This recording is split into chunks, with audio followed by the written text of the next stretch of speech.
Hello dear students, स्वागत है आपका आपके अपने YouTube channel my DDO university पे। मैं आपका educator Shubham sir dear students लेकर हाजिर हूँ आज आपके लिए एक बहुत ही इंपॉर्टेंट वीडियो लेक्चर। हाँ, वीडियो लेक्चर्स की तरफ dear students, question number first का रहा है according to Bacon who condemn studies. तो बेकन के अकॉर्डिंग स्टडीज को कंडेम कौन करते हैं? कंडेम मतलब डियर स्टूडेंट्स मैं आपको बताना चाहूंगा निंदा करना। तो डियर स्टूडेंट्स, ऑप्शन ए कह रहा है सिंपल मैन, ऑप्शन बी कह रहा है क्राफ्टी मैन, ऑप्शन सी कह रहा है vice man and option D कह रहा है विटी मैन। तो डियर स्टूडेंट्स, जो होता है सिंपल मैन के बारे में बताया गया है कि सिंपल मैन एडमायर करते हैं स्टडीज को। क्या करते हैं? एडमायर मतलब होता है प्रेस करना, प्रशंसा करते हैं, उसकी प्रशंसा करते हैं। लेकिन जो क्राफ्टी मैन है वो स्टडीज को कंडेम करते हैं, यानी वो उसको उसके क्या करते हैं, उसकी आलोचना करते हैं। और जो वाइस मैन होते हैं वो वाइस मैन क्या करते हैं, इसको यूज करते हैं। तो ऑप्शन सी अगर आता है कि हु यूजेस स्टडीज तो आप वाइस मैन करेंगे, और आता है अगर हु प्रेजेज स्टडीज या एडमायर स्टडीज तो ऑप्शन ए सिंपल मैन करेंगे। लेकिन कंडेम की बात की जाए तो डियर स्टूडेंट मैं आपको बताना चाहूंगा इसका राइट आंसर क्राफ्टी मैन होगा। ठीक है डियर स्टूडेंट्स, चलते हैं नेक्स्ट क्वेश्चन की तरफ। तो ऑप्शन क्वेश्चन सेकंड कह रहा है what quality of school man does Bacon refer into of studies, यानी क्या क्वालिटी स्कूल मैन की क्या क्वालिटीज को बेकन ने ऑफ स्टडीज में किया है, रेफर किया है। क्या क्वालिटी बताया? उनकी ओरेटर स्किल, यानी उनकी वक्ता स्किल, वो बातचीत जो करते हैं, जिस तरह से अपने आप को प्रस्तुत करते हैं, उनका मतलब कितने वाकपटु है। ओरेटर मतलब स्पीकिंग से रिलेटेड, कि किस तरह से बढ़ा चढ़ा के अच्छे से अपने बातों को पेश करते हैं। दूसरा कह रहा है their hair splitting, option C कह रहा है their knowledge and option D कह रहा है देयर लैंग्वेज। तो डियर स्टूडेंट्स मैं आपको बताना चाहूंगा ये क्वेश्चन काफी इंपॉर्टेंट है, और यहाँ पे बेकन ने स्कूल मैन के हेयर स्प्लिटिंग क्वालिटी, उस हेयर स्प्लिटिंग क्वालिटीज को डायरेक्ट नहीं लिखा है। हेयर स्प्लिटिंग क्वालिटीज आपके एस्से ऑफ स्टडीज अगर आपने बेकन का जिसमें उन्होंने इंपॉर्टेंस ऑफ स्टडीज को हाईलाइट किया है, हेयर स्प्लिटिंग के लिए साइमनी सेक्टर का इस्तेमाल किया गया शब्द का। ध्यान से रखिएगा, याद रखिएगा डियर स्टूडेंट्स, आपको अपने अगर ऑफ स्टडीज पढ़ा होगा तो साइमनी सेक्टर नाम का वर्ड आता है, उसका मतलब होता है हेयर स्प्लिटिंग, यानी बाल की खाल, छोटी छोटी महीन बातों को जो ध्यान देते हैं उस पर भी जिनकी नजर होती है वो स्कूल मैन होते हैं। ठीक है, ओके, ठीक है। अगला क्वेश्चन कह रहा है dream children was published in. तो डियर स्टूडेंट्स मैं बताना चाहूंगा कि ड्रीम चिल्ड्रेन आपका पब्लिश्ड हुआ था, ये किसका वर्क है? ये चार्ल्स लैम्ब का वर्क है। और ड्रीम चिल्ड्रेन जो आपके कोर्स में लगा हुआ है एस्से भी है, वो पार्ट ऑफ ये एस्से पार्ट है एस्से ऑफ इलिया का, और ये एस्से 1823 में, जी हाँ डियर स्टूडेंट्स 1823 में पब्लिश हुआ था, आपको याद रखना है। ठीक है, चलिए अगला क्वेश्चन देखते हैं।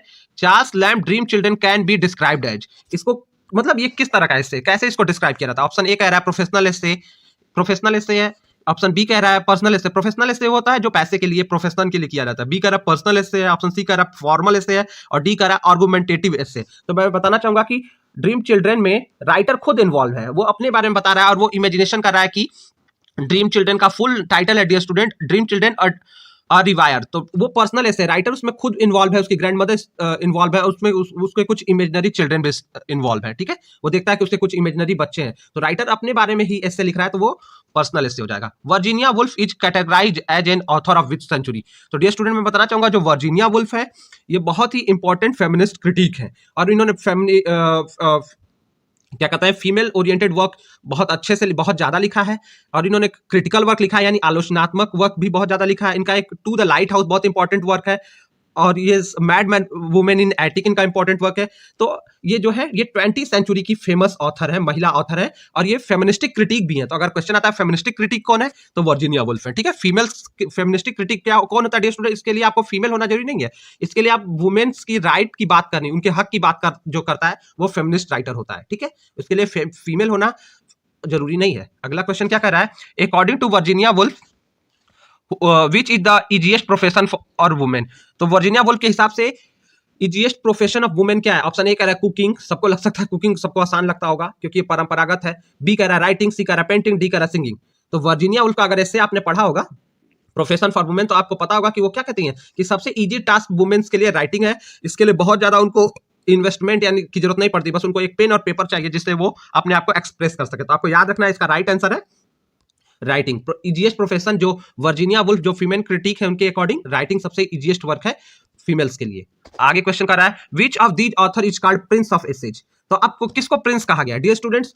फादर ऑफ एसेज की बात की जाए तो बेकन है, जिसका आपने ऑफ स्टडीज पढ़ा है। चार्ल्स लैम्ब का आपके कोर्स में ड्रीम चिल्ड्रन लगा हुआ है, और चार्ल्स लैम्ब का ये एस्से है, और ये क्या है? ये आपका इंग्लिश एसेज है, ठीक है डियर स्टूडेंट। तो ये इंग्लिश एसेज है चार्ल्स लैम्ब का, ठीक है। और क्या कहते हैं, ये क्या कहे जाते हैं, प्रिंस ऑफ इंग्लिश एसेज कहे जाते हैं। और फ्रांसिस बेकन जो ऑप्शन ए है वो फादर ऑफ इंग्लिश एसेज कहे जाते हैं। तो ठीक है डियर स्टूडेंट्स। और जोसेफ एडिसन का ऑप्शन आता है तो ये पीरियोडिकल एसे से जुड़े हुए हैं। मैं सारे ऑप्शंस भी बताना कि ये किससे जुड़े हुए हैं। ओलिवर गोल्डस्मिथ की बात की जाए तो ये आयरिश क्या कहते हैं, आयरलैंड में इनका बर्थ हुआ था, ये आयरिश है और एसेइस्ट है। और ये इनका फेमस वर्क आपके कोर्स में क्या लगा हुआ है, नेशनल प्रेजुडिस, ठीक है। तो आप याद रखेंगे। अगला क्वेश्चन कह रहा है what does Oliver Goldsmith consider himself and advice his reader to do. तो कह रहा है ओलिवर गोल्डस्मिथ का ऐसे जो आपके कोर्स में लगा हुआ है डियर स्टूडेंट्स कि ऑन नेशनल प्रेजुडिस, उसमें राइटर क्या कहता है, राइटर कहता है कि we should not be citizen of any citizen, we should not limit ourselves, हमको अपने आप को लिमिट नहीं करना है कि we are citizen of a single nation, we are citizen of world. किसका वकालत करता है कि we are citizen of world. तो इसका राइट आंसर है कि वो क्या कहता है कि अपने आप को क्या मानता है। राइटर से जब पूछा जाता है कि वो अपने आप को क्या मानता है तो वो कहता है अपने आप को वो किसी एक राष्ट्र का नहीं मानता है, वो अपने आप को विश्व का नागरिक मानता है। कहता है कि ये छोटे छोटे जो देश हैं वो विश्व के परिवार हैं और हम किसी देश के नागरिक नहीं है, हम विश्व के नागरिक हैं। और वो इसको किससे सीखा रहता है, वो उसको एक फिलोसफर से सीखा रहता है जिससे पूछा रहता है कि वो कहाँ का है तो वो कहता है कि मैं विश्व का नागरिक हूं। ठीक है डियर स्टूडेंट्स, आप याद रखिएगा इसको। What according to Bacon who uses studies, sorry तो कह रहा है कि who uses studies, बेकन के अकॉर्डिंग स्टडीज को यूज कौन करता है। तो डियर स्टूडेंट्स मैं आपको बता देना चाहता हूं, अगर यूज करने की बात आती है तो पहला ऑप्शन कह रहा है क्राफ्टी मैन यूज करते हैं, ऑप्शन बी कह रहा है कि सॉरी ऑप्शन बी कह रहा है सिंपल मैन, ऑप्शन सी कह रहा है वाइस मैन और ऑप्शन डी कह रहा है एम्बिशियस मैन। तो कौन यूज करता है, तो राइटर कहता है कि simple man admire studies, crafty man क्या करते हैं कंडेम करते हैं, और वाइस मैन जो होता है वही जो पहला क्वेश्चन आपने देखा था डियर स्टूडेंट्स, तो जो वाइस मैन होते हैं वो स्टडीज को यूज करते हैं, क्राफ्टी मैन कंडेम करते हैं, सिंपल मैन एडमायर करते हैं, प्रेस करते हैं, एडमायर मतलब होता है प्रेस करना, और एम्बिशियस मैन के बारे में कुछ नहीं कहा गया है। ठीक है चलिए, the aim of reading should be, अगला क्वेश्चन कर रहा है रीडिंग का एम क्या होना चाहिए, और ये कौन सा चैप्टर है ऑफ स्टडी से, ये एस्से से ये क्वेश्चन आपका आया हुआ है। तो कहता है टू कंट्राडिक्ट एंड कंफ्यूट, बहुत सारे स्टूडेंट्स पढ़े होंगे तो मैंने बताना चाहूंगा, बेकन कहता है study not to contradict and confute, not तो लगा नहीं, बस उसने सेंटेंस को दे दिया, लेकिन एग्जैक्टली बेकन के एस्से में लाइन है नॉट टू कंट्राडिक्ट एंड कंफ्यूट, ना दूसरों की आलोचना करने के लिए और ना ही कोई कंफ्यूजन क्रिएट करने के लिए। लेकिन aim of reading to be क्या होता है, टू वे एंड कंसीडर, जो ऑप्शन डी है टू वे एंड कंसीडर, यानी सोचने समझने के लिए और उसको अच्छे से यूज करना पर्पज होना चाहिए। ठीक है, ये एग्जैक्ट आंसर है आपका इस क्वेश्चन का। ठीक है, बढ़ते हैं नेक्स्ट क्वेश्चन की तरफ। अगला क्वेश्चन कर रहा है which what make an exact man according to Bacon, Bacon के अकॉर्डिंग एग्जैक्ट मैन कौन बनाता है। ऑप्शन ए कह रहा है रीडिंग से एग्जैक्ट मैन बनते हैं, ऑप्शन बी कह रहा है राइटिंग से, ऑप्शन सी कह रहा है कॉन्फ्रेंस से, और ऑप्शन डी कह रहा है प्रैक्टिस से।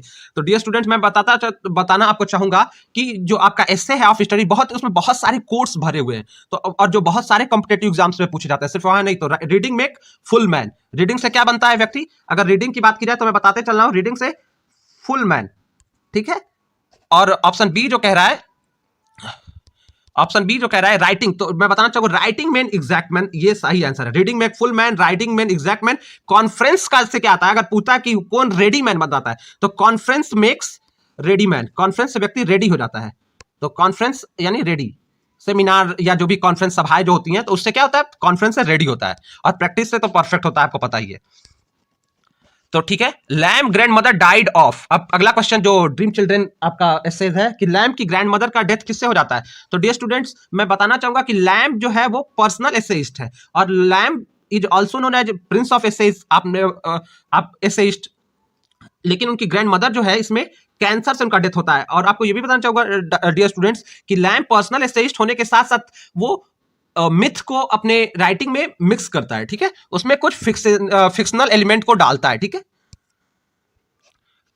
चार्ल्स लैम्ब पेन नेमोज, अगला क्वेश्चन है चार्ल्स लैम्ब पेन नेमोज। तो डियर स्टूडेंट ऑप्शन ए कह रहा है चार्ली, बी कह रहा है इलिया, सी कह रहा है एलिस, डी कह रहा है अल्फा। तो मैं बताना चाहूंगा कि चार्ल्स लैम्ब का फेमस एसे कलेक्शन जिससे बहुत सारे एसे छपते हैं, वो उसका क्या नाम है, एसेज ऑफ इलिया। जी हाँ डियर स्टूडेंट्स, उसका नाम है एसेज ऑफ इलिया, और ये चार्ल्स लैम्ब का पेन नेम था इलिया। ठीक है, उनको वो क्या नेम मिला हुआ था, इलिया, इसी की वजह से उनका पेन नेम होता है, और ये उनका फेमस कलेक्शन है जिसमें बहुत सारे एसेज छपे, और उसी का एक पार्ट है जो आपके कोर्स में एसेज लगा हुआ है, ड्रीम चिल्ड्रन। ठीक है डियर स्टूडेंट्स, ओके।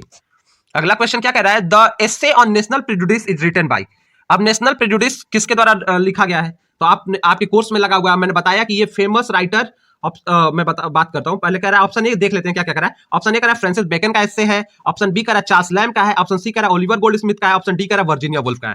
तो डियर स्टूडेंट्स, मैं आपको बताना चाहूंगा कि ये ओलिवर गोल्ड स्मिथ का ही एस्से है, जिसमें वो सिटीजन ऑफ वर्ल्ड बनने की बात करता है। बहुत इंपॉर्टेंट बात है, उसका क्रक्स है पूरे चैप्टर का कि वो क्या कहना चाहता है कि हमको सिटीजन ऑफ वर्ल्ड बनना चाहिए, ना हमको इंग्लिशमैन बने रहना चाहिए, ना हमको आयरिश, ना हमको स्पेनिश, ना रसियन, ना हम स्पेन के हैं, ना हम रसिया के हैं, ना हम इंग्लिश मैन है। हमको किसको वो करना चाहिए, हमको सिटीजन ऑफ वर्ल्ड बनना चाहिए। ठीक है, हम अपने आप को छोटे छोटे अगर बस कंट्री मैन बन जाएंगे तो हम पूरे विश्व का कल्याण नहीं कर पाएंगे। इनके थॉट्स इसमें विवेकानंद के थॉट्स से काफी मिलते जुलते हैं। ठीक है, इस एस्से में किसके, ओलिवर गोल्डस्मिथ के। ठीक है डियर स्टूडेंट्स, बढ़ते हैं आगे क्वेश्चन की तरफ। अगला क्वेश्चन कर रहा है profession for women by Virginia Woolf is. अब मैंने बताया Virginia Woolf 20th century female feminist writer है, और ये क्या है, ये जो आपका प्रोफेशन ऑफ वुमेन क्या है। ऑप्शन ए कर रहा है डॉक्यूमेंट्री, ऑप्शन बी कर रहा है मेमोयर।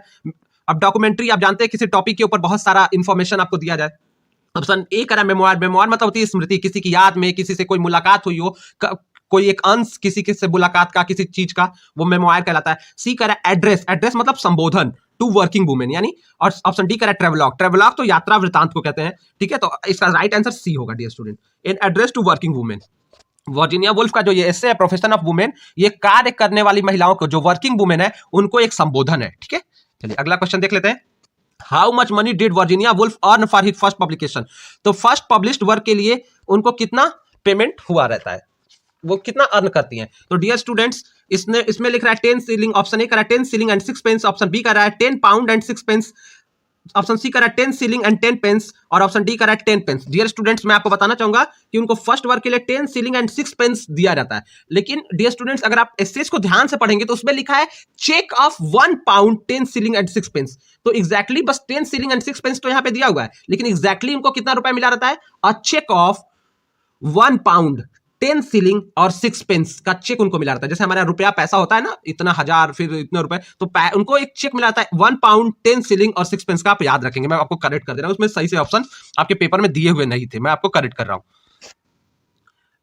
What, अगला क्वेश्चन कर रहा है what did Virginia Woolf do with her first earning. First earning से उन्होंने क्या किया। डियर स्टूडेंट्स, ये क्वेश्चन काफी अच्छा क्वेश्चन है, और वो इसका जो ऑप्शन है कि उन्होंने उस पैसे का क्या किया। ऑप्शन ए कर रहा है सी bought a dress, option B कर रहा है सी bought pen and paper, option C कर रहा है bought a Persian cat, option D कर रहा है इन्वेस्ट इनटू अ बैंक। यानी एक ड्रेस खरीद ली, बी करने का मतलब पेन पेपर खरीद के लाई लिखने के लिए, और सी कर रहा है पर्सियन कैट खरीदी, डी कर रहा है इन्वेस्टेड इन अ बैंक। तो डियर स्टूडेंट, मैं बताना चाहूंगा एग्जैक्टली उन्होंने कहा है कि उसका उस पैसे का उन्होंने पेन एंड पेपर नहीं खरीदा। सॉरी, मैं ऑप्शन गलत हाईलाइट कर रहा हूं। एग्जैक्टली इसका राइट आंसर है सी bought a Persian cat. C bought a Persian cat. उन्होंने, वो कहती है उस पैसे का मैंने अपने खाने पीने पे खर्च न करके एक पर्सियन कैट लाई, जो मेरे साथ इन्वॉल्व हो गई मेरे नेबर्स से फाइटिंग में। फाइटिंग मतलब कहने का मतलब अपोज करने के लिए, क्योंकि जब ये वर्जीनिया वुल्फ वर्क करती थी राइटर के रूप में, अपने आप फीमेल होने के बाद भी अपनी पहचान बना रही थी, तो लोग इनके जो नेबर्स थे इनके अगेंस्ट थे। तो वो कहती है कि मैंने उसका एक पर्सियन कैट खरीद लिया जो मेरी मदद करती थी फाइटिंग विथ माई नेबर्स। तो उन्होंने इसको एक फन वे में कहा है कि अब वो भी एक मेरी साथी हो गई थी मेरी राइटिंग की। उन्होंने ऑल्दो बाद में उन्होंने अपने बहुत सारे राइटिंग का पेन एंड पेपर ही खरीदा, क्योंकि वो बहुत इंपॉर्टेंट था, उससे वो बहुत ज्यादा दिन तक लिख सकती थी। तो एग्जैक्ट आंसर होगा ऑप्शन सी। तो डियर स्टूडेंट, आप याद रखेंगे इसका एग्जैक्ट आंसर है सी बॉट अ पर्सियन कैट। अगला क्वेश्चन क्या कर रहा है, patriotism beyond politics and religion is bye. तो अब डियर स्टूडेंट, सॉरी, अब जो है आपको बताने की क्या जरूरत है। आपने अगर अपने चैप्टर बुक के चैप्टर्स को ही पढ़ा है तो ये किसका एसेज है, पैट्रियोटिज्म, ये अब्दुल कलाम का एसेज है, सॉरी हाँ प्रोज वर्क है, एपीजे अब्दुल कलाम का patriotism beyond politics and religion is by Abdul Kalam. Dear students, मैं आपको एक बात की तरफ आपको ले जाना चाहूंगा कि आप अपने कोर्स में जो राइटर्स लगे हुए हैं उनका बर्थ कब हुआ है, उनको क्या क्या मेजर अवार्ड मिले हैं, उनका क्या दूसरा नाम है, किस लिए वो फेमस है, उनको क्रिटिक क्या क्या अवार्ड दिए, उनको क्रिटिक क्या क्या टाइटल देते हैं या किस नाम से प्रेज करते हैं, उनके फेमस वर्क, उनका बर्थ कब हुआ है और उनको क्या अवार्ड्स मिले, ये आप देख के जाइएगा, इससे क्वेश्चन बहुत ज्यादा बनते हैं। ठीक है डियर स्टूडेंट्स, तो वो कह रहा है कि ये किसका ऐसे अब्दुल कलाम का। अब्दुल कलाम के कुछ और इंपॉर्टेंट बात करना चाहूंगा कि विंग्स ऑफ फायर, अगर पूछता है कि ये किसका वर्क है या एपीजे अब्दुल कलाम का क्या, तो विंग्स ऑफ फायर भी है, और इग्निटेड माइंड का बात अगर आता है तो वो भी एपीजे अब्दुल कलाम का वर्क है। तो आप याद रखिएगा। स्वामी विवेकानंद का आपको पता है शिकागो स्पीच है, ज्यादातर पॉपुलर है। ओलिवर गोल्ड स्मिथ का आपको पता ही, आपके टेक्स्ट में लगा हुआ है ऑन नेशनल प्रेजुडिस। और जोसेफ एडिसन का जो है ये पीरियोडिकल एसेइस्ट है, आप याद रखिएगा पीरियोडिकल एसेइस्ट जो आपके कोर्स में है इस टॉपिक को। तो जोसेफ एडिसन और steel, Richard Steele, mister Spectator, इनका फेमस वर्क है और ये इसके वो है। ठीक है, ये एसेज है। Tagore and his India is by direct, इसका आंसर है डियर स्टूडेंट, ये भी कोर्स में लगा हुआ है। और ये नोबल अवार्डी है, अमर्त्य सेन जो है ये नोबल प्राइज विनर है डियर स्टूडेंट्स। आप इनका ईयर जरूर देख के जाएगा कि इनको नोबल प्राइज किस ईयर में मिला था, और ये नोबल प्राइज विनर है। और Tagore and his India Rabindranath Tagore का लिखा हुआ वर्क नहीं है। ऑप्शन ए कह रहा है अरुंधति रॉय का भी नहीं है, ऑप्शन डी कह रहा है महात्मा गांधी, इनका भी नहीं है, अमर्त्य सेन का वर्क है। और इसको आपको लेके मतलब कंफर्म रहना कि अमर्त्य सेन का वर्क है। इन्होंने टैगोर और उनके विजन की बात की है कि उनको राष्ट्र का लेके क्या उनके विचार है। चलिए अगला क्वेश्चन देख लेते हैं कि पीरियोडिकल एसे ओरिजिनेटेड इन। तो अब आपको बताना चाहूंगा डियर स्टूडेंट, पीरियोडिकल एसेस वो नॉन फिक्शन वर्क होते हैं। नॉन फिक्शन मतलब जो मतलब नॉवेल नहीं होते हैं, प्रोज वर्क होते हैं, जैसे एस्से होता है। और वो होता है। और ये कब आया था? ये 18th सेंचुरी में आया था डियर स्टूडेंट, ठीक है। और इसके दो फेमस राइटर किस क्या माने जाते हैं? रिचर्ड स्टील और Joseph Addison famous periodical essayist माने जाते हैं डियर स्टूडेंट। पीरियोडिकल एसे को फर्स्ट टाइम रिचर्ड स्टील ने 1709 में क्या कहते हैं पब्लिश किया था, लाया था एक नया फॉर्म ऑफ एसेज। पीरियोडिकल एसे क्या होते हैं डियर स्टूडेंट्स? वो नॉन फिक्शन वर्क जो किसी मैगजीन में छपते हैं रेगुलर इंटरवल ऑफ टाइम में, चाहे 3 दिन के गैप में, चाहे 6 दिन के गैप में, मतलब एक 3-3 दिन पे जो आते रहते हैं, पत्रिकाएं आती रहती हैं, पेपर में आप तो देखते होंगे कोई कॉलम छपता है जो 3-3 दिन या हर हफ्ते में एक बार आता है। तो जो एक हफ्ते में या 3-3 दिन में जो रिपीटेड होता है एक निश्चित डेट के बाद या टाइम के बाद वो रिपीट होता है, तो वो पीरियोडिकल एसे कहलाता है, ठीक है। इसके फेमस राइटर आपको याद रखने हैं, Richard Steele and Joseph Addison है। चलिए, what is power point presentation dear students? अब आपको पता है ये पावर पॉइंट क्या है। अब डियर स्टूडेंट्स मैं आपके लिए बहुत इंपॉर्टेंट बात बताने जा रहा हूं। जो वीडियो आप देख रहे हैं ये पावर पॉइंट पे ही मैंने क्रिएट किया हुआ है। तो पावर पॉइंट क्या होता है? ऑप्शन ए कह रहा है display of power, option B कह रहा है power point in electrical fitting, option C कह रहा है Microsoft office application, option D कह रहा है पावर पॉलिटिक्स। तो डियर स्टूडेंट्स मैं बताना चाहूंगा कि माइक्रोसॉफ्ट का एक एप्लीकेशन है, और जो वीडियो मैं क्रिएट कर रहा हूं ये पावर पॉइंट के थ्रू ही क्रिएट करके आपके सामने मैं लेके आया हूं। डियर स्टूडेंट्स मैं आपको से बताना चाहूंगा, अगर आपको मेरा वीडियो अच्छा लग रहा है तो प्लीज इसको लाइक सब्सक्राइब करिए, क्योंकि आपके सपोर्ट से ही हम और अच्छा करेंगे, आपके लिए और क्वालिटी मटेरियल लेके आएंगे। तो इसको अपने फ्रेंड्स से शेयर करिए और चैनल को आगे प्रमोट करिए, ठीक है डियर स्टूडेंट्स। तो आप इसको लाइक सब्सक्राइब जरूर करिएगा, ठीक है। बढ़ते नेक्स्ट क्वेश्चन की तरफ। What was the name of Charles lamb great grand mother in the dream children? अब बोला है कि ड्रीम चिल्ड्रन में उसकी ग्रेट ग्रैंड मदर का क्या नाम है। तो डियर स्टूडेंट्स ऑप्शन ए कह रहा है फील्ड, बी कह रहा है एलिस, सी कह रहा है मैरी, डी कह रहा है यूविन। तो इसका डियर स्टूडेंट राइट आंसर है फील्ड। ग्रैंड मदर का क्या राइट नाम है? एसए में फील्ड है, ठीक है डियर स्टूडेंट्स। अगला क्वेश्चन कर रहा है man with national prejudice are called by Oliver Goldsmith. कह रहा है कि जो लोग नेशनल प्रेजुडिस, अब डियर स्टूडेंट आपके कोर्स में ये लगा हुआ है on national prejudice.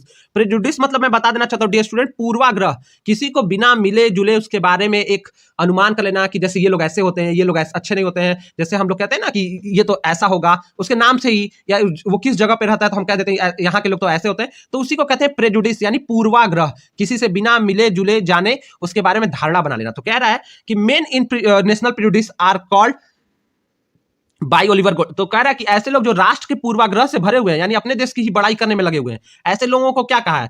Option A कह रहा है स्यूडो पैट्रियट। स्यूडो पैट्रियट मतलब होता है नकली पैट्रियट, मतलब देशभक्त।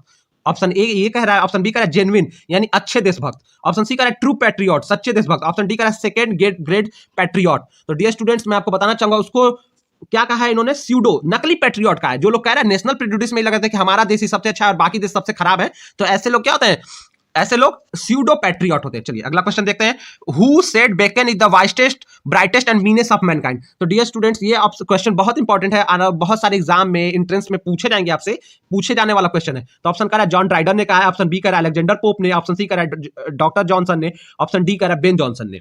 तो डियर स्टूडेंट मैं आपको बता जाऊंगा कि ये कोट किसका है? अलेक्जेंडर पोप ने ये कमेंट बेकन के ऊपर कहा कि वो ब्राइटेस्ट है, वाइसेस्ट है, सबसे बुद्धिमान है, सबसे चमकीला हुआ और सबसे मीनेस्ट मतलब जो सबसे सामान्य जीवन जीने वाला मैनकाइंड यानी मानवता का वो सितारा है। वो कौन है? वो बेकन है। अब अगला क्वेश्चन कर रहा है बेकन से to spend too much time on studies. तो डियर स्टूडेंट अगर आपने एसे ऑफ स्टडीज को अच्छे से पढ़ा है या मेरी क्लासेस अटेंड किए तो मैं बताना चाहूंगा कि to study too much time on studies, इसका राइट आंसर ए ही होगा, स्लॉथ। स्लॉथ है वो क्या है? राइटर के हिसाब से उसको क्या कहता है कि जो बहुत सारा टाइम स्टडीज पे खर्च करता है, राइटर ने कहा है कि वो क्या है? वो स्लॉथ है डियर स्टूडेंट। और भी ऑप्शन में बताना चाहूंगा, ऑप्शन बी कह रहा है अफेक्शन। तो ये किसका राइट आंसर है? तो जो लोग कहता है कि who study too much studies, who usage too much studies, जो अपने ज्ञान का परिचय बार बार देते हैं, ये उनका अफेक्शन है। ऑप्शन बी अगर होगा तो जो लोग बहुत ज्यादा स्पेंड की जगह पर आएगा अगर कि who usage too much studies, तो वो अफेक्शन होगा। ऑप्शन सी अफेक्टेशन से तो कोई बात नहीं की है, और ऑप्शन डी कह रहा है लेबर, ठीक है। तो कह रहा है, और अगर ऑप्शन आ जाता है कि क्या कहते हैं स्कॉलर मैन का क्या पर्पज है, तो कहता है कि टू यूज इन जजमेंट, तो स्कॉलर मैन उसको क्या कहते हैं, जजमेंट में यूज करते हैं, ठीक है। अगला क्वेश्चन क्या कर रहा है, according to Bacon history makes man. अब डियर स्टूडेंट्स कई सारे सब्जेक्ट को लेके बहुत सारी टिप्पणी की है, तो मैथ को लेके क्या है, मैथ्स ये वाला कोट आप देख के जाएगा कि हिस्ट्री मेक्स मैन वाइस, इसका एग्जैक्ट आंसर है वाइस। मैथ से क्या होता है सबटल, रीजनिंग से क्या होता है माइंड शार्प, तो और किस सब्जेक्ट को पढ़ने से क्या होता है, ये सारी चीजें आप देखकर जाइएगा। अगला क्वेश्चन कह रहा है Charles Lamb belongs to which century, Charles Lamb किस सेंचुरी से बिलोंग करते हैं। तो डियर स्टूडेंट्स आपको बताना चाहूंगा कि चार्ल्स लैम्ब जो है वो 19th सेंचुरी से बिलोंग करते हैं। डियर स्टूडेंट इनका बर्थ 10 फरवरी 1775 को हुआ था। कब हुआ था, 1775 को बर्थ हुआ था। और बात की जाए कि डेथ कब हुआ था, तो डियर स्टूडेंट्स आपको बताना चाहूंगा कि इनका डेथ हुआ था 1834 में।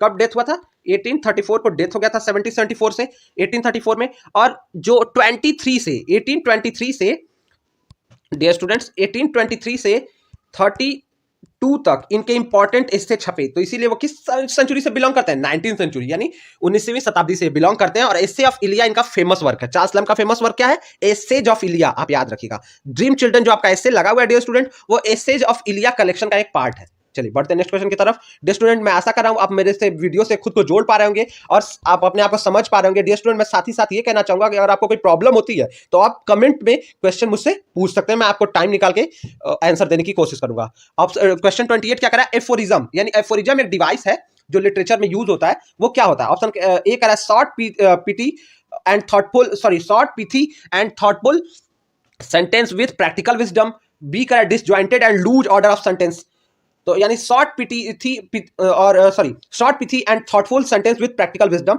ये इसका राइट आंसर है। यानी एग्जैक्टली क्या होता है डियर स्टूडेंट, अगर एफोरिज्म की बात की जाए तो एफोरिज्म में ये क्या होता है, शॉर्ट फ्रेज होते हैं। ये शॉर्ट फ्रेज होता है जिस जो क्या कहते हैं, जो ट्रुथ को एक क्लीवर वे में एक्सप्रेस करता है, ये शॉर्ट फ्रेज होता है। शॉर्ट फ्रेज का सेंटेंस, शॉर्ट फ्रेजेस इसमें एफोरिज्म में यूज किए जाते हैं, जो स्मार्ट वे में अच्छे तरीके से बिना दूसरे को चोट पहुंचाए स्मार्ट वे में क्या कर देते हैं, ट्रुथ को रिवील करते हैं, ठीक है डियर स्टूडेंट। प्रैक्टिकल विजडम यानी न्यायपरक बात करते हैं, ठीक है, सही बात करते हैं। और ये सारे ऑप्शंस नहीं होंगे, ठीक है।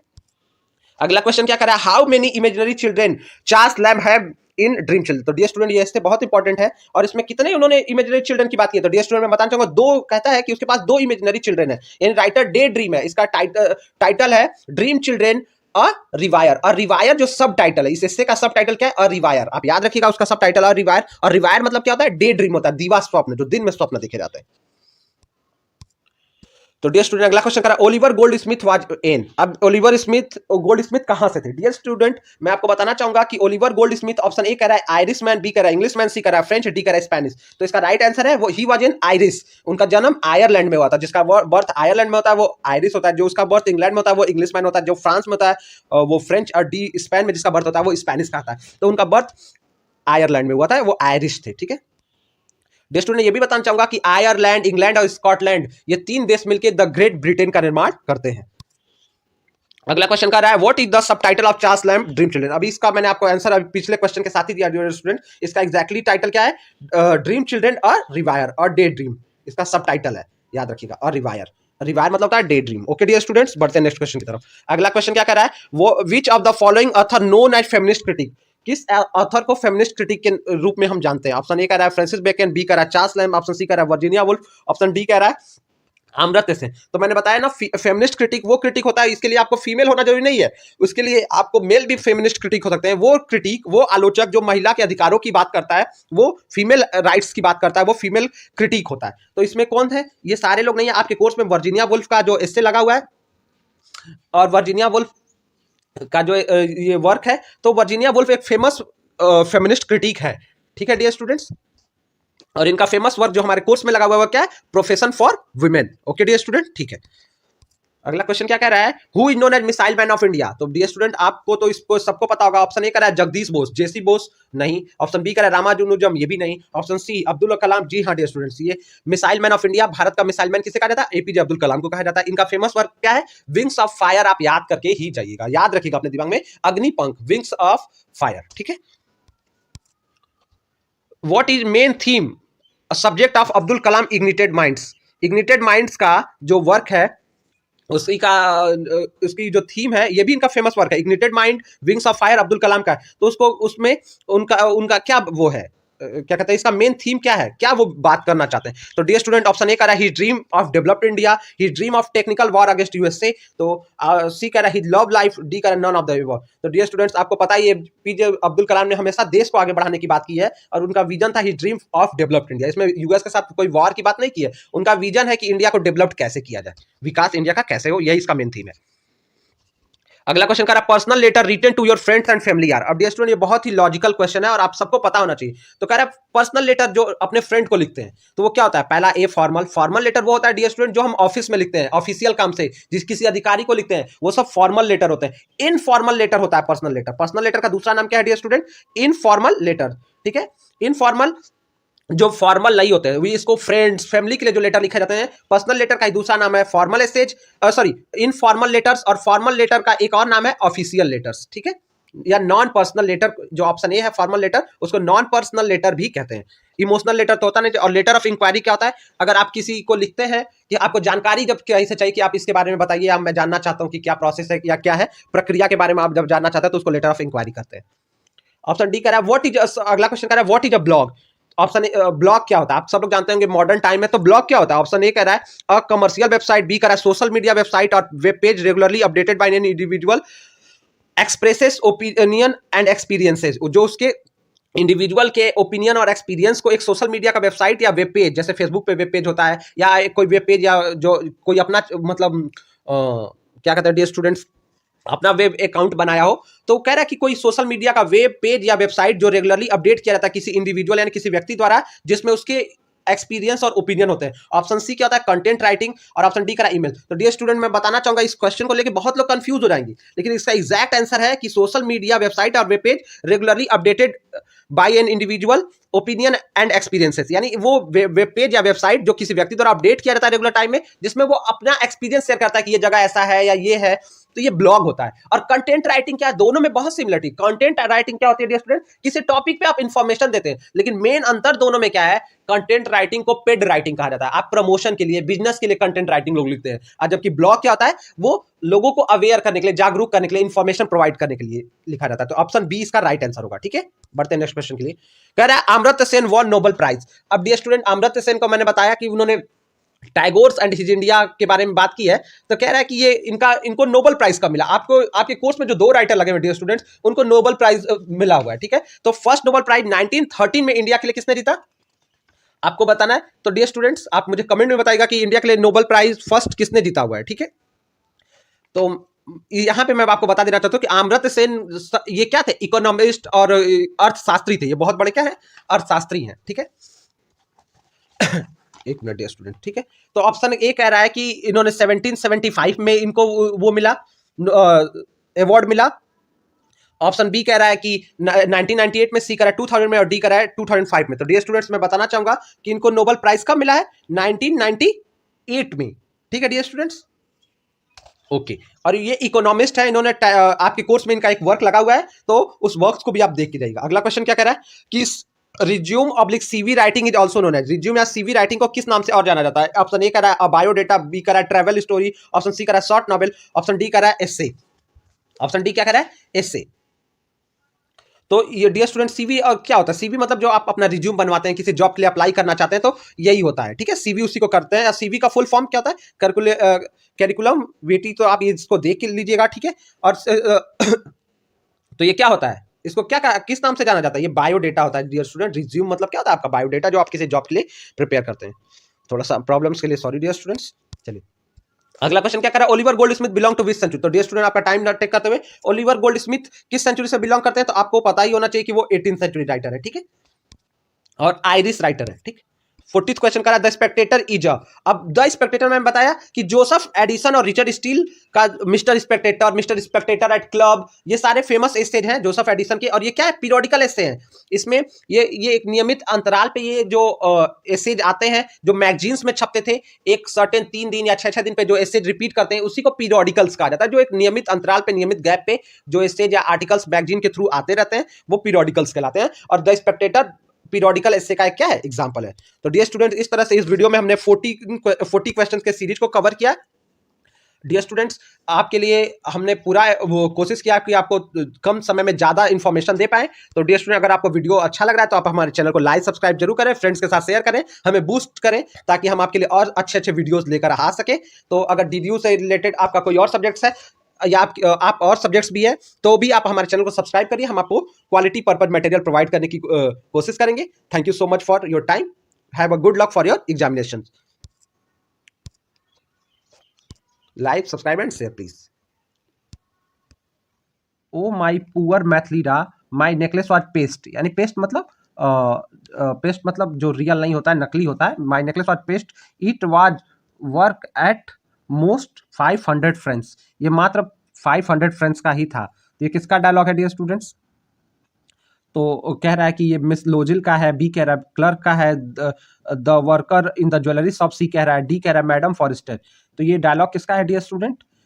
ये मैडम फॉरेस्टर का डायलॉग है।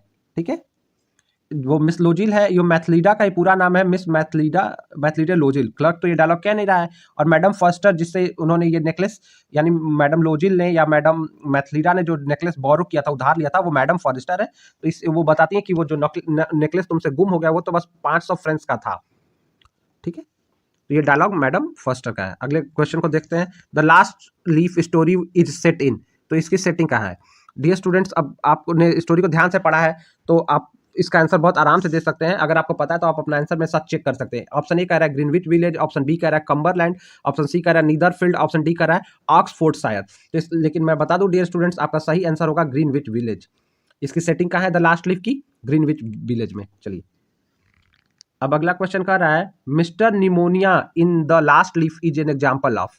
मिस्टर निमोनिया, आपको पता ही, मैंने आपसे पहले वीडियो में बताया था डियर स्टूडेंट्स की मैंने फिगर ऑफ स्पीच को, उसमें काफी क्वेश्चन आए थे और मैंने उसको डील किया था। तो आपको बताया था कि ये जो जब निमोनिया क्या है, डिजीज है, उसका कंपैरिजन किससे कर दिया गया? मिस्टर निमोनिया, यानी उसको व्यक्ति से कंपेयर कर दिया गया। व्यक्ति, उसको व्यक्ति का रूप दे दिया गया, मिस्टर कह दिया गया है। तो वो पर्सोनिफिकेशन, निमोनिया जो बीमारी है जिसमें ठंड लगती है, तो यहाँ पे उसको पर्सोनिफाइड कर दिया गया है। ठीक है, तो इसलिए यहाँ पे ये क्या होगा? पर्सोनिफिकेशन होगा। मेटाफर आप जानते हैं ये है नहीं, हाइपरबोल अतिशयोक्ति है नहीं। ठीक है, तो बढ़ते हैं नेक्स्ट क्वेश्चन की तरफ।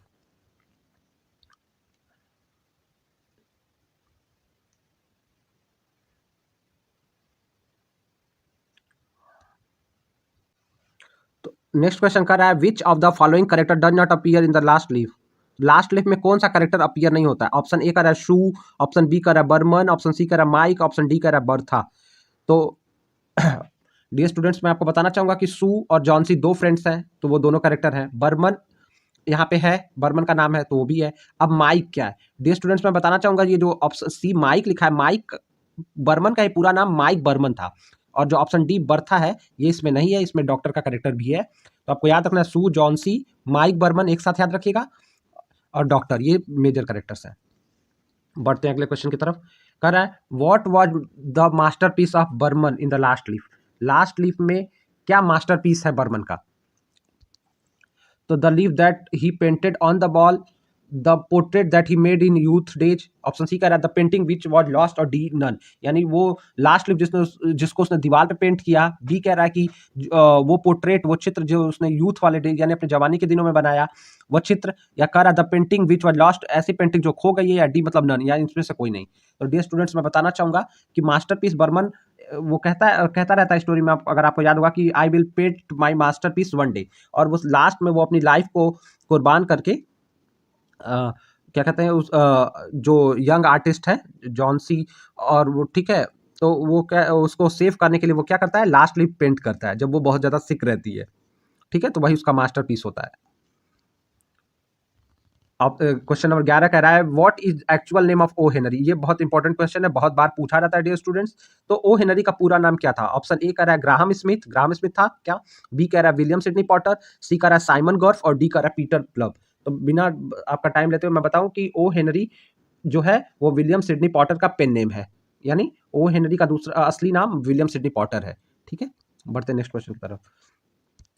अगला क्वेश्चन कह रहा है कि in which village is the story under the banyan tree is set. तो कहाँ पे सेट है अंडर द बनियान ट्री? तो अंडर द बनियान ट्री कह रहा है, ऑप्शन ए कह रहा है सोमल, बी कह रहा है मालगुडी, ऑप्शन सी कह रहा है आपका कि रामपुर और डी का मिम्पी।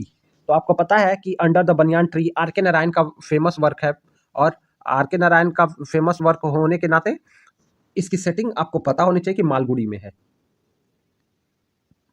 स्टूडेंट्स, आपको ये भी बताते चले कि इससे पहले का प्रीवियस ईयर ENG 101 में पूछा था कि मालगुड़ी डेज किसकी राइटिंग है, किसकी रचना है। तो आप जान लीजिए ये भी आर के नारायण का वर्क है, और आर के नारायण के मोस्ट ऑफ द सारी स्टोरीज जो रीजनल राइटर होने के नाते मालगुड़ी में चित्रित किए गए हैं, उनकी सेटिंग मालगुड़ी है, याद रखिएगा। आर के नारायण का फिक्शनल एरिया मालगुड़ी। ठीक है, अगला क्वेश्चन देखते हैं। What was the name of the story Taylor under the banyan tree. Under the banyan tree में स्टोरी टेलर का क्या नाम है, यानी जो कहानी सुना रहा है, जो नरेटर है, उसका क्या नाम है under the banyan tree story में। तो उसका नाम कह रहा है ए राजू है, बी कह रहा है वेलन है, सी कह रहा है नंबी है, डी कह रहा है रोजी है। तो आपको पता ही है कि Nambi was the story Taylor in the under the banyan tree, यानी अंडर द बनियान ट्री जो वर्क है उसका स्टोरी टेलर कौन है, नाम्बी है। ठीक है, चलिए अगला क्वेश्चन देख रहे हैं। Which goddess is worshipped in the temple where the story teller of under the banyan tree lived. Under the banyan tree का जो नरेटर जहाँ पे रहता है, वहाँ पे वो जिस टेम्पल में रहता है, वहाँ पे किस देवी की पूजा होती है, तो वो क्या कहता है, किस देवी की पूजा होती है। तो डियर स्टूडेंट्स, मैं आपको बता देना चाहता हूँ कि ऑप्शन ए कह रहा है काली, बी कह रहा है शक्ति, सी कह रहा है सरस्वती, डी कह रहा है दुर्गा। तो बहुत सारे लोग कंफ्यूजन के लिए ऑप्शन दे रहा है दुर्गा शक्ति, लेकिन असली नाम यहाँ पे वो नहीं देखना कि वो उन्हीं का नाम है या उसी का सिनोनिम्स है। आपको एग्जैक्ट बताना है वो गॉडेस शक्ति का टेम्पल है, जिसके मंदिर में वो रहता है, क्या कहते हैं हमारा डायरेक्टर नंबी।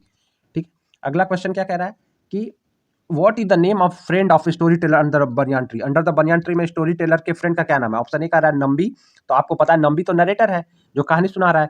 बी कह रहा है मड़ी, सी कह रहा है गौरी, डी कह रहा है नो नेम गिवन, कि कोई नाम नहीं दिया गया है। तो मैं डियर स्टूडेंट्स बता दूं आपको कि उसके फ्रेंड का नाम मड़ी रहता है। क्या रहता है, मरी।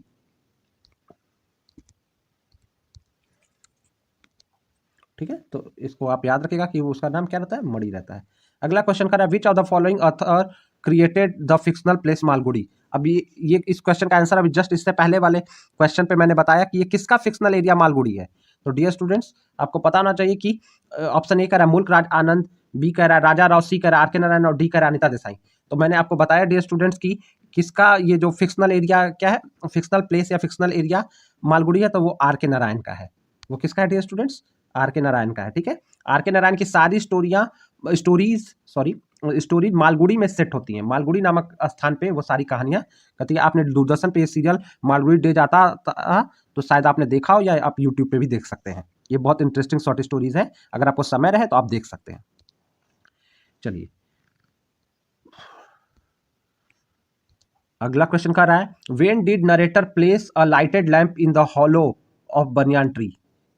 कब वो जो कह रहा है कि नरेटर जो है, जो कहानी सुना वक्ता जो है, वो लाइटेड लैंप को हॉलो, मतलब जो एक जो जगह थी पेड़ के अंदर, जो मतलब जगह है उसमें वो लालटेन को कब रख देता था। व्हेन ही वाज हंग्री, और बी कह रहा है when he had to tell story to tell, when he was so angry, when he wanted to sleep.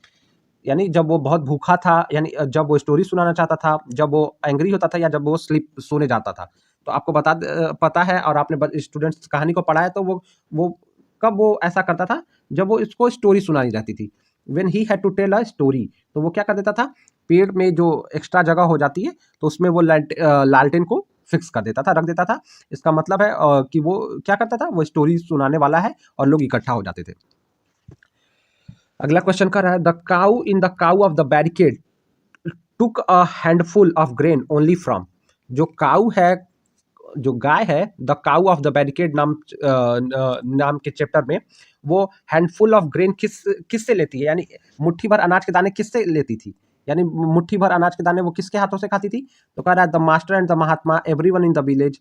B कह रहा है, सी कह रहा है none in the village, D कह रहा है द वीवर, यानी बुनकर के हाथों से, मास्टर और महात्मा के हाथों से, एवरीवन इन द विलेज सभी के हाथों से, किसी के नहीं। तो सही आंसर क्या है कि वो मास्टर के हाथों से या और महात्मा के हाथों से ही स्टोरी में ऐसा प्रिडिक्ट किया गया कि वो गाय चारा खाती थी।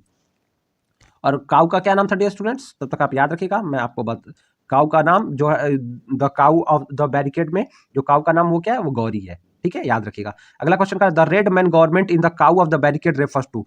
रेड मैन गवर्नमेंट किसको रेफर करता है, काऊ ऑफ द बैरिकेड में रेड मैन गवर्नमेंट किसको वो कहता है। तो रेड मैन गवर्नमेंट क्या कहता है, ब्रिटिश गवर्नमेंट को कहता है, क्योंकि उनके ड्रेसेस रेड होते थे, जो क्या कहते हैं, जो उनकी पुलिस या जो भी कह सकते हैं, और वो सारी रेड मैन गवर्नमेंट किसको सिंबलाइज किया गया था? ब्रिटिश गवर्नमेंट को किया गया। बात सिंपली आप याद रखिए, बाकी छोड़िए। अगला क्वेश्चन क्या कह रहा है? Mathilde in the diamond necklace was married to. Mathilde in the diamond necklace was married to, किससे विवाह करती है मैथलीडे? तो ऑप्शन ए कह रहा है लायर, बी कह रहा है पुलिसमैन, सी कह रहा है मर्चेंट, और डी कह रहा है clerk of ministry of public instructions. तो आपको बता दो डियर स्टूडेंट्स कि वो एक क्लर्क जो मिनिस्ट्री अफेयर्स में ऑफ पब्लिक इंस्ट्रक्शंस में काम करता था, उसने एक क्लर्क से मैरिज किया था। ठीक है, मैथलीडे ने मैरिज क्लर्क से किया था, लॉयर से, पुलिसमैन से नहीं। और क्वेश्चन 21 क्या कह रहा है कि फ्रॉम हुम डिड महात्मा borrow the from whom did Mathilde borrow the diamond necklace in the diamond necklace. And diamond necklace नामक चैप्टर में मैथलीडे किससे बोरो मतलब था उधार लेना, किससे बोरो करती है डायमंड नेकलेस? तो ऑप्शन ए कह रहा है मैडम फॉरेस्टर, बी कह रहा है मैडम लोजिल, सी कह रहा है ज्वेलरी शॉप, डी कह रहा है फ्रॉम हर सिस्टर। यानी मैडम ए मैडम फॉरेस्टर से लेती है, मैडम बी कह रहा है मैडम लोजिल से लेती है, सी कह रहा है ज्वेलरी शॉप, डी कह रहा है फ्रॉम हर सिस्टर। तो डियर स्टूडेंट्स मैं बता दूं, मैडम लोजिल जो नाम है वो मैथलीडे का ही पूरा नाम है। इसका पूरा नाम था मैथलीडे लोजिल। तो ये उसी का नाम है, तो इसमें आपको कंफ्यूज नहीं होना है। और वो बोरो करती है जो उसकी फ्रेंड रहती है मैडम फॉरेस्टर से। ठीक है, तो इससे वो बोरो करती है। ठीक है, अगला क्वेश्चन देख लेते हैं। How did it cost Mathilde to repay the price of the necklace, the diamond necklace? तो क्या कहता है, how much did it cost, उसका क्या प्राइस था? जो नेकलेस क्या था, मतलब कितना उसको पे करना पड़ता है। ठीक है, Mathilde to repay the price of the necklace, price जो नेकलेस मैथलीडे से गुम हो जाता है उसके बदले वो कितने प्राइस का मतलब कितने रुपए तक का वो नेकलेस पे करती है, वो कितनी कीमत चुकाती है उसके बदले। अगर इस क्वेश्चन को कहें कि उस नेकलेस के बदले कितनी कीमत चुकाती है, ये ज्यादा अप्रोप्रिएट उसका मीनिंग है। तो वो कह रहा है 40, ए कह रहा है 40,000 फ्रेंड्स, बी कह रहा है 36,000 फ्रेंड्स, सी कह रहा है 30,000 फ्रेंड्स, डी कह रहा है 20,000 फ्रेंड्स। तो डियर स्टूडेंट्स जो ऑप्शन आपका ए है 40,000 फ्रेंड्स, यानी उसके लिए कितना पैसे उसको चुकाना पड़ जाता, मतलब कितना उसको चुकाना पड़ता है? 40,000 फ्रेंड्स वो उसका कॉस्ट होता है, जो नेकलेस वो गुम करा देती है, जबकि उसको पता ही नहीं रहता कि नेकलेस जो उसकी फ्रेंड मैडम फॉस्टर ने दिया था वो पेस्ट नेकलेस था, यानी नकली नेकलेस था। ठीक है, how much time did it take Mathilde to repay all the loans and borrowing in the diamond necklace? कितना समय लेती है मैथलीडे कितना टाइम लेती है वो लोन को पेमेंट करने के लिए, लोन का पैसा पेमेंट करने के लिए? 2 ईयर, 5 ईयर, 7 ईयर, 10 ईयर? तो आपको बता दूं डियर स्टूडेंट्स कि वो 10 ईयर्स लेती है। वो 10 साल उसको लग जाते हैं उस पैसे को, वो दिन रात दोनों हस्बैंड वाइफ काम करते हैं, तो 10 ईयर्स में वो पैसा वो कलेक्ट कर पाते हैं, वो सॉरी 10 ईयर्स में उसका वो लोन रिपे कर पाते हैं, जो उन्होंने दुकानदारों से और लोगों से कर्जे लेकर उसके जगह पे नेकलेस जो दिया था। ठीक है, अगला क्वेश्चन कर रहा है who was imprisoned on his own bill in the bet. The bet नाम की स्टोरी में कौन इम्प्रिजन हो जाता है अपने मन से? ऑन हिज ओन बिल मतलब अपने आप से, अपने मन से, अपनी सहमति से कौन इम्प्रिजन यानी कारावास को स्वीकार करता है? ऑप्शन ए कर रहा है द लॉयर, ऑप्शन बी कर रहा है द बैंकर, ऑप्शन सी कर रहा है द वॉचमैन, डी कर रहा है नन। तो डियर स्टूडेंट्स आपको बता दूं कि ऑप्शन ए जो है आपका द लॉयर, लॉयर और बैंकर में वो जो शर्त लग जाती है, तो लॉयर जो है वो अपने इच्छा से कारावास को कहता है कि वो इम्प्रिजनमेंट को वो स्वीकार करता है। अगला क्वेश्चन क्या कह रहा है? अगला क्वेश्चन कह रहा है what was the term of imprisonment in the bet. The bet नाम की स्टोरी में कितने समय के लिए जो टर्म मतलब कितने समय के लिए कारावास होता है, कितने समय के लिए कारावास की शर्त क्या रहती है? ऑप्शन ए कह रहा है 10 ईयर, बी कह रहा है 12 ईयर, सी कह रहा है 15 ईयर, डी कह रहा है 18 ईयर्स। तो डियर स्टूडेंट्स बता देना चाहूंगा आपको, बहुत एक इंपॉर्टेंट बात आप ध्यान रखिएगा कि मैथलीडे ने 10 साल में लोन रीपे करती है, और यहाँ पे कारावास जो आपकी स्टोरी लगी है द बेट, उसमें कारावास कितने साल का है? 15 ईयर्स का टाइम पीरियड शर्त लगाया कि 15 ईयर्स कारावास में अगर रह लेने पे एक फिक्स अमाउंट जो तय हुआ है, जो भी आपको क्वेश्चन पे आने वाला तो मैं बता रहा हूँ कि जो फिक्स अमाउंट तय हुआ है वो आपको देना है डियर स्टूडेंट्स। तो कितना वो कहता है 2 मिलियन रूबल, अगर वो 15 ईयर रह जाता है तो उसको कितने ईयर देने पड़ेंगे, कितने रुपए देने पड़ेंगे? 2 मिलियन रूबल। ठीक है, तो 15 ईयर का टाइम डन हुआ है दोनों के बीच, बैंकर और लॉयर के बीच। चलिए अगला क्वेश्चन देख लेते हैं। In the bet who writes that wine excites desire, यानी वाइन जो है कौन लिखता है द बेट में कि वाइन एक्साइट करती है डिजायर को, and desire are the chief force of a prisoner, ठीक है। Beside nothing is more boring than to drink a good wine alone. तो कह रहा है कि वाइन जो है वो डिजायर को, इच्छाओं को बढ़ाती है, और डिजायर क्या होते हैं, जो चीफ फोर्स जो होते हैं, क्या होता है, किसी भी प्रिजनर के, किसी भी कैदी के वो चीफ वो होते हैं, दुश्मन होते हैं। तो beside nothing is more boring than to drink a good wine alone, और इससे ज्यादा बोरिंग कुछ नहीं है कि अगर एक अच्छी वाइन को अकेले पिया जाए। तो ये किसका कथन है डियर स्टूडेंट्स? तो कारावास कौन काट रहा है? लॉयर। तो लॉयर का ये स्टेटमेंट है डियर स्टूडेंट्स। ये स्टेटमेंट किसका है? ये स्टेटमेंट लॉयर का है, ठीक है। लॉयर ये बातें कहता है कि वो क्या कहता है, वो वाइन नहीं पिएगा, वो सारी चीजें नहीं करेगा, ये सब डिजायर्स को बढ़ाती हैं, और इससे बोरिंग बात क्या है कि अकेले एक अच्छी वाइन को अकेले पिया जाए। क्योंकि और इस बैंकर उसमें क्या है कि उसको सारी चीजें एक्सेस करने को मिलेंगी, और लॉयर को वो सारी चीजें मिलेंगी, सुविधाएं मिलेंगी, बस उसको क्या करना है, सोसाइटी से कट रहना है, वो किसी व्यक्ति से संपर्क में नहीं आ सकता है, ठीक है। तो द बेट किसकी स्टोरी है डियर स्टूडेंट? एंटोनियो चेकोव की है, ठीक है, याद रखिएगा। In the bet in his first imprisonment, in first year of imprisonment, what did the prisoner do? कह रहा है कैदी वो क्या करता है फर्स्ट ईयर ऑफ इम्प्रिजनमेंट में, प्रिजनर क्या करता है? ऑप्शन ए कह रहा है studied language philosophy and history, language philosophy और हिस्ट्री पढ़ता है। बी कह रहा है स्टडी क्लासिक्स मतलब पुरानी क्लासिक्स किताबें पढ़ता है। सी कह रहा है प्लेट पियानो। डी कहता है रीड न्यू टेस्टामेंट या न्यू टेस्टामेंट पढ़ता है। तो डियर स्टूडेंट्स मैं बता दूं, जब शुरुआती ईयर्स में आता है तो वो पियानो बस बजाता है, पियानो बजाता है, वाइन से दूरी बनाता है और क्या करता है, पियानो बजाता है शुरुआत में। कौन? लॉयर, ठीक है। तो आप याद रखिएगा। The prisoner in the bet escape from his cell. अब जो प्रिजनर है द बेट नाम की स्टोरी में अपने सेल से यानी अपने सॉलिटरी कन्फाइनमेंट से वो भाग जाता है। कितना? 30 मिनट अर्लियर। बी कह रहा है 20 मिनट अर्लियर। सी कह रहा है 10 मिनट अर्लियर। डी कह रहा है 5 मिनट्स अर्लियर। तो डियर स्टूडेंट्स आपको याद रखना है कि वो कितने मिनट पहले चला जाता है, 5 मिनट अर्लियर। वो क्या कर देता है, शर्त तोड़ देता है। जो 15 ईयर्स का जो हुआ रहता है 14 नवंबर 1870 से लेके 14 नवंबर 1885 तक का टाइम ड्यूरेशन फिक्स रहता है, लेकिन जब 5 मिनट ही अभी उसको कंप्लीट होने में रहते हैं, ताकि लॉयर सर चाहता तो जीत सकता था, लेकिन वो 5 मिनट पहले सर तोड़कर वो वहां से भाग जाता है, ठीक है। अगला क्वेश्चन देख लेते हैं। कह रहा है in the bet how much money was offered for bet of imprisonment.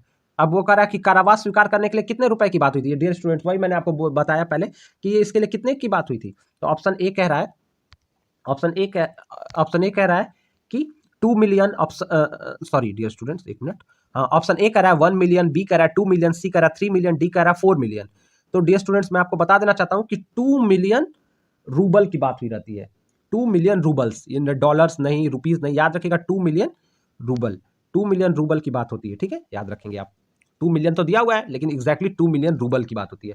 अगला क्वेश्चन बहुत इंपॉर्टेंट क्वेश्चन है और आपको बहुत सारे कॉम्पिटेटिव एग्जाम में भी काम आएगा। Rabindranath Tagore won the Nobel prize for Gitanjali in. तो डियर स्टूडेंट मैं बता दूं, रविन्द्रनाथ टैगोर ऐसे व्यक्ति हैं जिन्होंने भारत के लिए फर्स्ट टाइम नोबेल जीता, और वो भी लिटरेचर के फील्ड में जीता।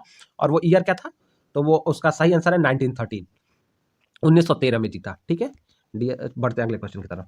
Apart from in acclaimed author, sorry writer, के S Venkat Ramani was also popular as. तो ऑथर को छोड़ के के एस वेंकट रमणी किस नाम से, और मतलब क्या उनका और प्रोफेशन है, उनका क्या और काम करते हैं? तो वो कह रहा था, ए कह रहा है फिजिशियन, वो फिजिशियन थे, इन एक्टर थे, सी कह रहा है इन लॉयर, और डी कह रहा है अ जर्नलिस्ट। तो वो क्या और थे, ठीक है। तो डियर स्टूडेंट्स मैं बता देना चाहता हूं कि वो क्या थे, एक साथ ही साथ एक लॉयर भी थे। वो एक राइटर होने के साथ साथ एक लॉयर थे, और वो रविन्द्रनाथ टैगोर से काफी इंस्पायर थे। अगर इनके वर्क की बात की जाए के एस वेंकटरमन की, तो पेपर बोट इनका फर्स्ट वर्क है, आपको याद रखना है, ठीक है। चलिए अगला क्वेश्चन पूछ रहा है कि so many hunger is a novel written by. Option A कह रहा मुल्क राज आनंद, बी कह रहा भवानी भट्टाचार्य, सी कह रहा कमला मार्कंडे, डी कह रहा राजा राव। तो आपको याद रखना है dear student, so many hunger जो है सो मेनी हंगर वाली की जब बात आती है डियर स्टूडेंट्स, तो ये भवानी भट्टाचार्य का वर्क है, ठीक है,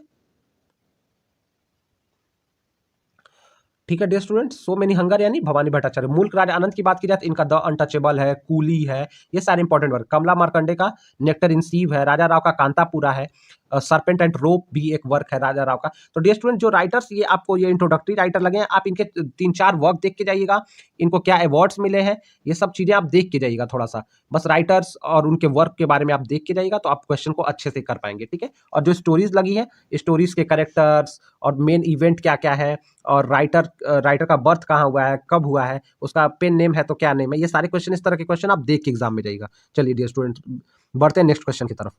अगला क्वेश्चन कर रहा है which of the following is not one one among the trio of the Indian English novel. तो मैंने डियर स्टूडेंट्स आपको पहले ही बताया हुआ है, और जो मेरे स्टूडेंट्स हैं उनको तो मैंने अच्छे से इस बातों को एक्सप्लेन भी किया हुआ है कि इंडियन कौन माने जाते हैं, त्रिमूर्ति कौन माने जाते हैं इंडियन इंग्लिश राइटिंग के, सॉरी इंडियन इंग्लिश नॉवल के त्रिमूर्ति किसको माने, कौन कौन माने जाते हैं। तो इसमें से कौन नहीं है पूछ रहा है, यानी 3 तो है, एक नहीं है।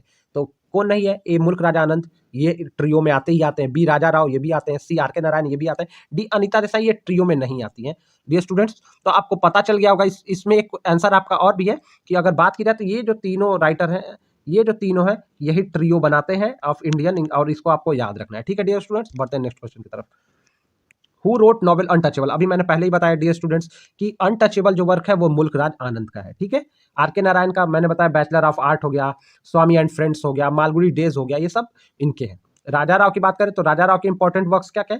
राजा राव का कांतापुरा हो गया, सर्पेंट एट द रोप हो गया, के एस वेंकटरमण का अभी हमने बात किया ही। चलिए बढ़ते हैं नेक्स्ट क्वेश्चन की तरफ। अगला कह रहा है which of the following is also known as Kokila nightingale of India? किसको नाइटेंगल ऑफ इंडिया कहा जाता है? मुझे लगता है ये तो आंसर सबको पता होगा। ऑप्शन ए का रहा है सरोजिनी नायडू, बी का रहा है कमला मार्कंडे, सी का रहा है नयनतारा सहगल, डी का रहा है नन ऑफ द अबव। तो डियर स्टूडेंट्स का सही आंसर है सरोजिनी नायडू।